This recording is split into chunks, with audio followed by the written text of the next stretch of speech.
Ya, Anda kembali bersama kami dalam Editorial Sepekan. Kita lanjutkan. Saya ke Profesor Hamka Haq ya, karena sebenarnya modus-modus tipu-tipu seperti ini bukan pertama kali saja di First Travel, sebelumnya sudah ada.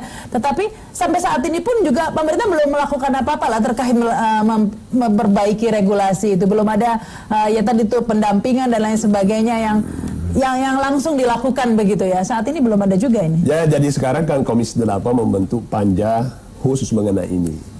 Jadi mungkin dari situ nanti kita akan beri rekomendasi ke Kemenak supaya membuat revisi aturan-aturan, termasuk aturan-aturan mereka tentang pemberian izin, ya kan? Dan juga setelah diberi izin apakah izin dibiarkan begitu saja kan? Dan juga seharusnya dalam pemberian Kemenak harus mengatur juga, jangan hanya mengatur biaya haji setiap tahun kan, harus juga ada biaya minimal umrah ini, ya kan? Biaya minimal maksudnya biaya minimal bagi umrah reguler, karena mungkin juga ada umrah dengan travel plus yang mungkin ratusan juta dia bayar, begitu naik kan begitu. Itu lain, harus ada aturan tentang biaya minimal. Ya wajar-wajar saja. Dia kalau ada travel yang memberi harga di bawah itu harus dipertanyakan, dan itu nanti diawasi. Maksud saya, kalau tidak ada pengawasan bisa saja berjalan sendiri di bawah. Dan ini perlu diketahui, masyarakat kita kan tidak semuanya pintar. Banyak masyarakat desa yang mau umrah kan. Inilah yang dia sering dibodoh-bodohi oleh orang-orang perantara-perantara dari travel ini, ya kan? Ini murah, ini apa. Nah, ini mungkin disambung juga oleh Pak Ade ya, karena bagaimana cara masyarakat mengetahui atau mengenali ini agen-agen travel yang nakal? Mengingat kalau dijualnya dengan harga yang murah, mungkin orang langsung bisa berpikir, wah ini bisa. Tapi kadang-kadang seperti Aziza ya tadi itu, Azizi itu menjual dengan harga normal. Nah, ini bagaimana masyarakat bisa tahu ya bahwa ini adalah agen yang abal-abal begitu atau travel yang pertama, saya setuju tadi bahwa ini juga bukan baru ya, kita juga sampaikan dari awal dan kita sudah bicarakan dalam buat forum grup discussion di Bandung dengan Deplu, dengan Kementerian Agama, dengan masyarakat. Saya hadir di situ. Salah satunya adalah merekomendasikan segera pemerintah keluarkan tahun 2015 itu, 2016 juga, itu adalah membuat batasan-batasan harga minimal dari sebuah travel, ongkos minimalnya. Ini yang tidak pernah dilakukan. Berapa sih minimalnya orang bisa berangkat? Ini yang tidak dikeluarkan. Satu, yang kedua adalah lemahnya pengawasan, hanya sanggup memberikan izin, pengawasannya, pembinaannya sangat lemah. Satu, kedua ada dalam Undang-Undang nomor 13/2008 misalnya, tidak ada secara fokus umroh diatur dalam undang-undang, hanya 4 pasal, itu pun hanya normatif sifatnya, tidak detail. Ini yang saya sayangkan. Begitu haji yang 210.000 setiap tahun dalam 2 bulan perjalanan, itu ada Komisi Pengawas Haji Indonesia, KPHI, dan dibentuk oleh Presiden, SK Presiden, dan dibayar oleh negara. Ini kan sebuah ironis. Umroh 7 bulan dengan 800, bahkan diperkirakan tahun depan sampai 1,2 juta orang akan berangkat umroh. Ini tidak ada komisi pengawas umroh. Ini yang sebenarnya sekarang ada Pak Pol, saya kira perlu diakomodir. Jangan kita ada komisi pengawas haji saja, tapi harus komisi pengawas umroh Indonesia. Jangan komisi pengawas haji hanya kerjanya begitu haji selesai, tidur dan dapat menerima misalnya insentif dari negara.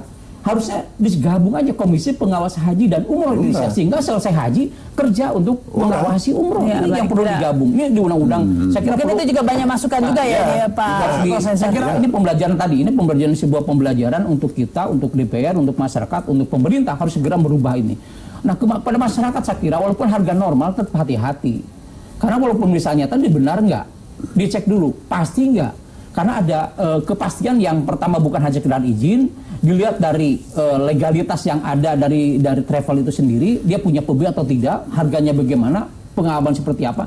Walaupun punya pengalaman, kalau di AJJ misalnya dia sudah membayar normal, tiketnya sudah tersedia, visa sudah, saya kira nggak ada masalah untuk tidak berangkat. Berarti dia ada sesuatu yang dilakukan. Kalau modusnya sama dengan first travel, berarti juga modus yang sama. Ya, tapi kadang-kadang kan itu sudah ketahuan setelah uangnya dia sudah masuk begitu ya Pak ya. Dan kalau ini mungkin disambung juga Pak Ismar, kalau uang masyarakat sudah masuk, ya sudah lah, bagian yang posisinya udah lemah lah, karena uang sudah ada di dia begitu kan ya. Sudah tidak bisa, bahkan disuruh nambah lagi biar berangkat, justru sudah tidak bisa ada yang lagi dilakukan. Nah, kalau di first travel sendiri kan juga begitu meyakinkan, kantornya mewah, kemudian memberangkatkan artis-artis dan banyak juga yang berhasil. Nah ini bagaimana menurut Anda Pak Ismar ya, agar masyarakat itu tidak menjadi korban ya? Karena kan kadang-kadang banyak membungkus dengan terkesan profesional. Baik. Ini siapapun orangnya pasti dia akan masyarakat ya akan melihat siapapun penyelenggaranya. Pertama kan dia lihat pasti semua penyelenggara itu sama, niatnya adalah baik. Ini kan untuk umroh, untuk ibadah. Tapi itu kan kembali ke pribadi masing-masing lagi, mungkin dari pihak penyelenggara haji dan umroh. Kalau mereka memang ada niatnya tidak baik, emang kita mau bisa apa gitu kan? Kita ini masyarakat itu pasti mempunyai dulu meyakini bahwa penyelenggara haji itu pasti berniat baik. Tetapi kami tidak mampu untuk bisa memilah siapa mana yang baik, karena apa? Semuanya juga mendapatkan izin dari pemerintah. Kita perhatikan proses untuk pengeluarannya izin juga ternyata juga luar biasa, lumayan tuh pengawasan apa segala ya Pak ya. Itu ada dari rekomendasi dari bank apa segala itu ada Bu. Kita luar biasa sebenarnya. Jadi memang tapi tidak ada kewajiban mempunyai jaminan yang disimpan di bank gitu ya. Nah, itu yang belum ada. Itu hanya semacam seharusnya seperti asuransi. itu. Seharusnya ada. Ya. Sedangkan yayasan saja dibuat biasanya diharuskan punya jaminan berapa 1 miliar satu yayasan misalnya ya. Itu yayasan, misalnya yayasan biasa-biasa saja, yayasan untuk sekolah, yayasan untuk rumah ibadah, biasa begitu. Tapi ini kan suatu perusahaan yang transaksi keuangannya sampai ratusan miliar dan tidak ada jaminan di bank, itu suatu masalah besar.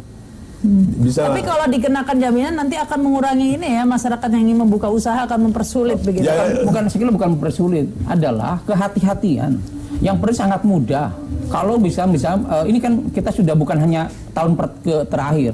Ini dari tahun 2003, 14, 15 sampai ke sini sudah banyak travel yang dicabut.